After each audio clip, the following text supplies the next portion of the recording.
Welcome to Freaked Out with your co-hosts, Liz and Landon. What's up, everybody? Well, if you're hearing this episode today, that is because you are a patron, which means that you will continue to have exclusive access to our content. My goal is to obtain 2 episodes per month in this exclusive section, so just make sure to continue to subscribe in order to access it. Landon is going to give us a bit of an overview of this case today. Subject matter may be troubling to hear, which is why we decided to have this in the exclusive portion. The details of this case are considered hearsay. On June 15th, 2021, Summer Wells was planting flowers about 20 feet from her family's home. She reportedly went inside and told her 3 brothers she wanted to play with her toys in the basement. When her mother, Candace Wells, came inside a short time later, Summer was nowhere to be found. Thank you, Landon. And a couple other details here. They decided to set up a search party and had a very hard time being able to do a proper search due to the steep and dangerous conditions. There was also a lot of poor cell reception, which also made it very difficult for people to communicate with each other and keep in touch. So, unfortunately, the search party didn't work out as planned. Investigators began asking anyone who lived nearby, especially by the creek, to check their trail cameras for any signs of Summer at all. On June 18th, Summer's father spoke to the media outlet for the first time, saying he was at work when she went missing. On June 26, 2021, a witness came forward stating they seen a person that looked like Summer to be in a Toyota truck. It was a red truck full with a ladder rack in the back. It also had white buckets that were in the back of the truck, but nothing came from this tip. In July of 2021, Summer's case was compared to her missing aunt that went missing in 2009. They just then did a polygraph test, and Don and Candace both passed. Well, I have a theory. I honestly believe that pathological liars can in fact pass polygraphs no problem as they believe the lies. Polygraph tests are all based on how our body reacts to the questions. If you lack emotions, then you're more likely going to pass it. Some other strange issues about this case. There is a 15-year-old family friend claiming to be associated with the family, making statements about conversations he heard Dawn and Candace having in relation to a guy being on the property for about a week. Now, Candace denies this from happening. I honestly feel like she's lying through her teeth here as well. 6 weeks after Summer's disappearance, her brothers were removed from the home by the proper authorities due to the dangerous conditions of the home. More recently, Don got arrested for a DUI and will be spending nearly a year in jail.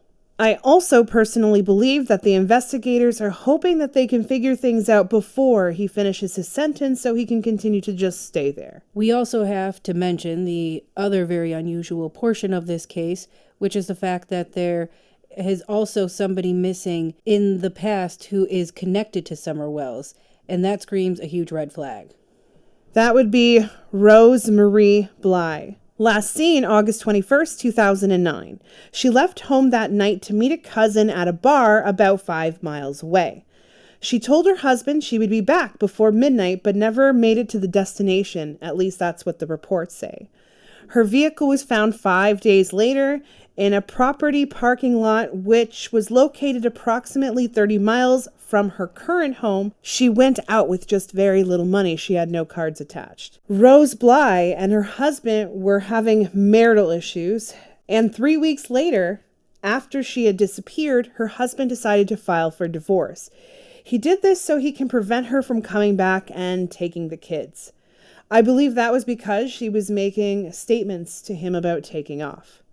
They did have one domestic dispute. Her husband accused her of slapping him, and she accused him of putting her in a headlock and banging her head on the ground. Her husband did pass a polygraph test, and he is not considered a suspect in this case. Her mother, aka Candace's mom, which is also Candace, speculated that she had become disoriented and wandered away from her car due to an injury she had sustained a week before. No evidence to sustain this. It is very rare and unusual for a family to have 2 family members missing at different times. Do you have any thoughts on this case? The first thing I'm picking up is that Don did lie about being at work. When he called the police, he lied about where he was. He also lied to his wife about being at work at the time he had already actually left. The energy of this man and trying to read it is overwhelming.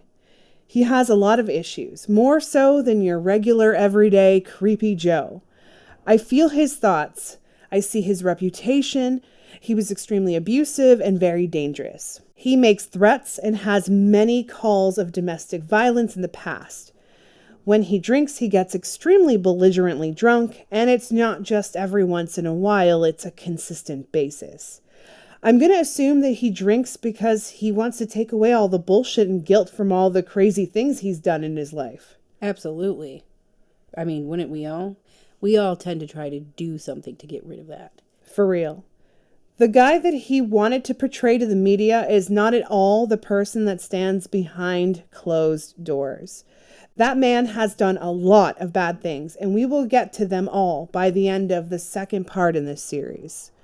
He feels threatened by men, very superior to women. I see that he drives drunk most of the time. His mother-in-law has always been scared of him. He pushes her and unfortunately continues to push her until he wins, until everybody beneath him is silent. Dawn and Candace are protecting each other because Dawn says that she will go to prison if she shares any sort of details. He reminds her of that every single day. Even when he's putting his arm around her to show he's trying to comfort her, in reality, it's a tactic to remind her of what he will do. He thinks he's slick. He thinks he knows how to talk to people, wants to make friends with everyone and show that he's on their side. Always, always, always enjoys being the life of the party, unless, of course, it's about something that involves him or something he may have done. Wow, definitely sounds like a control freak. Can you channel Summer Wells at all? I cannot, but it's great. That usually means that she's still alive or she isn't in any sort of close proximity to death. It also means that I have to use a different method to channel, simply relying on my visions, which means I may have to read into these creepy people. Psychically, it can be a little bit petrifying, especially walking inside of the brain of someone who is completely unstable. This case is so muddy and so complex and complicated, even I didn't anticipate this. So I'm going to have to start at the beginning in order to get all the answers. I feel Rose Blye has passed on, and her story's connected to Summer to a certain degree. So in order to get the answers from her about Summer, we need to put the pieces together for her first. Well, let's do it. What happened leading up to the first day that Rose Blye disappeared? She shows me a few days before the night that she went missing, she was frustrated. She wanted some time to herself, and being an adult was starting to take its toll on her, including her marriage. They both knew it was over. They were only in it basically for the kids at this point, and I feel like she made statements to her husband about how she wished she could just run away. I see that there was someone she was chatting with. I feel like they were in some sort of chat room. At least that's how it began. I don't see as though it's an application, but maybe something on a computer. Unfortunately, I'm unfamiliar with the particular method. It's unfamiliar to me. I feel like this person was providing her comfort to get through the tough relationship days. I see that she had a lot of people there for her as support, but mostly female. This person was different. She wanted to have someone make her feel good about herself as well, and that is exactly what this person did. She shows me that this person claimed that he was around the age 24, 25, someone who had a job and had a car, and had their life together. He also claimed that he had children of his own, and that he lived with his current ex. Very similar story to hers. I feel like she was the first one to divulge all the information, and he followed her pattern. Whatever she said, he would want to mirror it so that he could create this bond with her. I feel like they talked for a couple of months, more and more so every day. She was fearful of meeting him while she was taking care of her kids. She didn't want people to see her out in public with another person either, so she would have rather meet him in a place where she could just be alone with him and potentially in the dark. She was extremely worried about anyone seeing her in public with this guy at all. Well, I definitely understand that, but I definitely don't agree. You should never meet somebody in the dark alone. Exactly. It sounds like she just didn't want to cause any more problems, though, in her already complicated marriage. She wanted her family to love her, and although she was breaking inside, she decided to meet him.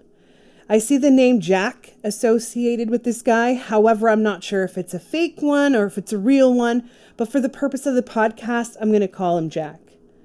It's very clear to me that Jack was grooming her hard and pressing her consistently about meeting up. He would use things like, "I really want to meet you," or "I really wish I could meet my new future girlfriend." Reminds me of a few people. And then I feel like it eventually got to a point where he would ask her every day. And she would say she was busy or she couldn't. Unfortunately, he continued to get pushier and she started to feel pressure because he was feeling like she didn't care. At least that's what he was grooming her to feel. She did care about him and she didn't want to upset him, so she set up a date and time to meet him. She warned him that she would only be able to hang out with him for an hour, and he was okay with that. Wow, what happened the night she went missing? She was still more afraid about being seen, let alone any sort of safe reasons. She let her husband know and her cousin know about her plans, minus the Jack part. She showed me that there was a parked car not far from where she was going to meet Jack in the dark.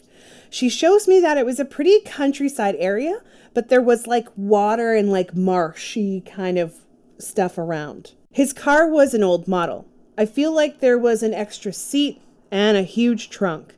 I see the color being light blue. She shows me that she got there and only saw the car. She couldn't see anything else, so she kept her lights on. I believe that he got out of the car and headed towards her. She says that she didn't really get a good look of his face, but she did see a shadowy figure, and he kind of just stood behind her while she sat in the front seat. She was able to turn her body slightly to take a look at him, but he didn't look as he had shown her, or at least described to her. I feel like she was staring out at the rearview mirror behind her, and she shows me that the man had approached her was bald, like a little heavier set in the front, and she knew right then and there that she was in trouble. She shows me that he had made a threat to her, like, "If you drive away, I'll shoot." But I think they had a little bit of conversation before it got escalated. I feel like he was telling her that he was pretending to be someone else so that she would like him.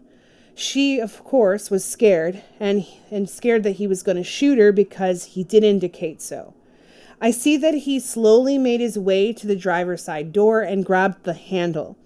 I do feel like it was locked, but her window was all the way down, and from what she shows me, he was able to inject a syringe into her neck. As he drove the needle into her neck, or just shy of that, he made a statement like, "I just don't want you to reject me, but I have to do this." I feel like he put her in his trunk, and I feel like he took her vehicle and drove it down the street a little bit, just a ways away. Kind of lazy if you ask me. I feel like he drove her approximately 20 miles. I do see that he did not arrive somewhere alone. I feel like there was another male alongside of him.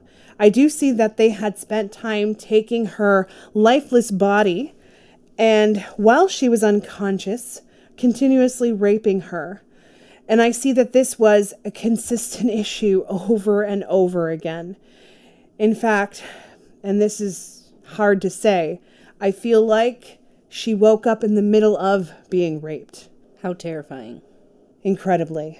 She got herself into a fight-flight kind of mode, and she tried to remember as much as she possibly could about everything. She was trying to notice where she was, the sounds, the features on these men's faces. Although they were raping her and taking turns raping her, she just paid attention to all the little things so she can remember what she needed to if it ever came to that. As the drugs that had been injected into her started to wear off, she shows me she was able to recognize one of them. She wasn't able to recognize the man that had picked her up initially, but she shows me that this person was directly connected to Don Wells. She shows me that this person was a creep and had made a pass at her before, and she had rejected him. From what she shows me, An obsession had grown, and that is the reason of this particular attack. From what she shows me, she was targeted. He had obtained all her information, and I'm assuming it came from Don Wells or somebody connected to Don Wells. She shows me that they had a past together, that there was something in relation to gambling and drugs and maybe even an IOU, because Don always needed drugs but never had enough money. He would wager a lot of things, and I feel like he or someone connected to him directly targeted her for this specific reason. I even see that Don also wagered his oldest daughter. While she was sleeping, he would allow people to inappropriately touch her, including him. What a sick freak. You have no idea. I also feel like she was really pretty and she would get hit on a lot by these creeps. I do see that they did keep her around a while, perhaps maybe a week, maybe even 2 weeks.